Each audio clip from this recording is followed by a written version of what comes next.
होगा चतुर्वेदी, शर्मा, त्रिवेदी, पाठक, उपाध्याय। अरे जिसका दर्द है वो एक भी नहीं बिठाते।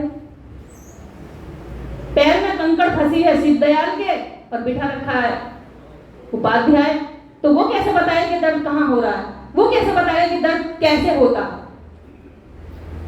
वो कैसे बताए कि कैसे ठोकर लगी थी? तो इस देश के अंदर ये धोखा चल रहा है। इस धोखे को हमें बहुत बारीकी से पहचानना होगा कि हमारे साथ हो क्या रहा है।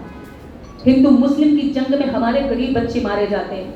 हम चाहते हैं उत्तर भारत में इस तरह का रोग लगा दिया है कि धर्म की लड़ाई लड़ो, नहीं, हम शिक्षा की लड़ाई लड़ो। तुम्हें धर्म से मिलता है फायदा, तुम्हें मिलता है मंदिरों का रोजगार, तुम लड़ो ना। हमें नहीं मिलता। मंदिर हम बनाते हैं, मूर्ति के तराशते हम है, उसकी नाक बनाते हैं, कान बनाते हैं, आंख बनाते हैं, और जब पूरी बनकर तैयार हो जाती है तो तुम कहते हो कि इसकी प्राण प्रतिष्ठा होकर के अभी मंदिर की देवी हो गई। और जब हम दर्शन करने जाते हैं तो जिस मूर्ति की छाती पर बैठ के हमने बनाई थी उसी मूर्ति को हम देखकर भगा दिया जाता, मारा जाता कि अछूत मंदिर में घुस गया। जब हम मंदिर बनाते हैं तब हम अछूत नहीं होते, जब हम मूर्ति बनाते हैं तब हम अछूत नहीं होते, जब हम पैसा चढ़ाते हैं, दान दक्षिणा में बेटियां भरते हैं तब हम अछूत नहीं होते, जब हमारी बेटियों के साथ जबरन रेप किया जाता है तब वो अछूत नहीं होती हैं, तब उनके शरीर से बदबू नहीं आती है। लेकिन जब हम हक की बात करते हैं, अधिकारों की बात करते हैं, तो न भगवान बोलता है, न ब्राह्मण बोलता है, न मीडिया बोलती है, न नेता बोलता है। यही है इस देश में हमारी स्थिति।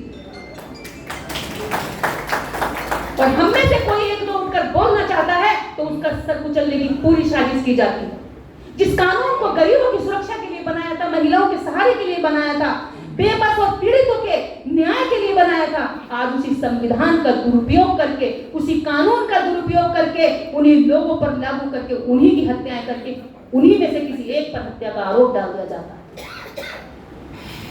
बड़ी बड़ी चोरी करने वाले नीरव मोदी, ललित मोदी जैसे लोग भाग जाते हैं, लेकिन देश में 4 मूंगफली उठाने वाला भूखा, 4 दिन का भूखा आदमी एक बड़ा पाव लेकर चला गया तो उसे जेल हो जाता। पूछा नहीं जाता कि ये चोरी इसने खाने की क्यों करी। ये इलाज नहीं निकाला जाता कि कोई भूखा किसी खाने को चुराने की कोशिश ना करे, उसको खाना अवेलेबल कराया जाए। लेकिन ये इस देश में होता है कि उसकी पूरी कम्युनिटी के माथे पर ठप्पा लगा दिया जाता कि ये तो है ही चोर। इनका तो नाम ही चोरी चिकारी है, इनका तो काम ही चोरी चिकारी है, इनका तो काम ही उनकी बहन बेटियों के साथ जबरन रेप करते हैं, फिर दबाव डालकर उनके उस केस को पीछे ले लेते हैं, निर्णय तक नहीं जाने देते, और फिर कहते हैं ये तो अपनी बेटियों का रेप खुद कराते हैं और समझौता करते हैं और पैसा लेने के लिए ऐसा करवाते हैं। SC/ST एक्ट आज तक हमारा समाज पूरी तरीके से नहीं जाना कि उस धारा का क्या लाभ है, क्या नुकसान है, कहां तक लाभ है, लेकिन कानून के द्वारा सुप्रीम कोर्ट के माध्यम से उसको खत्म करने की जो साजिश थी वो उन्होंने रची। अभी तो हम जाने ही थे कि SC/ST एक्ट होता क्या है, वो भी चंद मुट्ठी भर लोग जाने थे। गांव में तो हर रोज SC/ST एक्ट की घटनाएं हजारों दर्ज हो जाएं, अगर वास्तव में थाने में उनकी बात सुनी जाए तो सुनी नहीं जाती। गाली गलौज, भाषा में अपगिरता, जाति के आधार पर सड़कों पर नालियां बंद कर देना, सड़क पर नहीं निकलने देना, या बाहर किसी भी तरह से कोई बहन बेटी निकल रही तो जाति सूचक शब्दों के साथ, खेतों में काम कर रही तो जाति सूचक शब्दों के साथ बात होती है। ये उनको लगता ही नहीं कि जातिवाद है। गांव के लोगों को पता ही नहीं कि इसके तहत एक एक्ट भी आता है कि ये हमें ऐसा ना बोले। अब धीरे धीरे हम जैसे लोगों के बोलने से, आप जैसे बहुत सारे लोगों के काम करने से, बोलने से लोग जागरूक हुए थे, तो वो एक्ट के विरोध में कानून बनाने लगे, एक्ट को निष्प्रभावी करने लगे, और एक्ट के विरोध में प्रचार ये करने लगे कि झूठा SC/ST एक्ट का ज्यादा प्रयोग हो रहा। आप देखेंगे कि उनको इस बात की चिढ़ है, भारत के अंदर, भारत के संविधान में 2 चीजों से उन्हें बहुत नफरत है।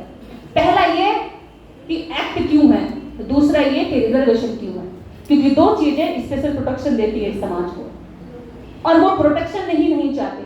वो यही चाहते हैं कि देवदासियों के नाम पर इनका शोषण भी होता रहे और ये भगवान भगवान कहकर हमारे चरणों की धूल सर पर लगाते भी रहे।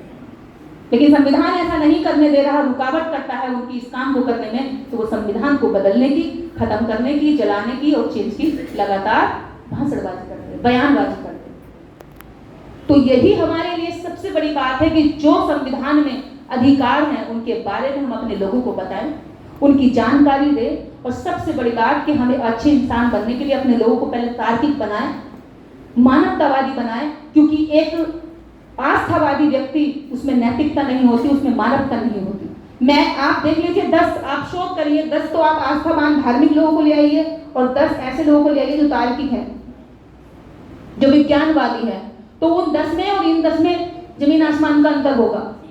तार्किक लोग कभी रेप नहीं करते किसी बहन बेटी का, धार्मिक लोग अधिक रेप करते हैं।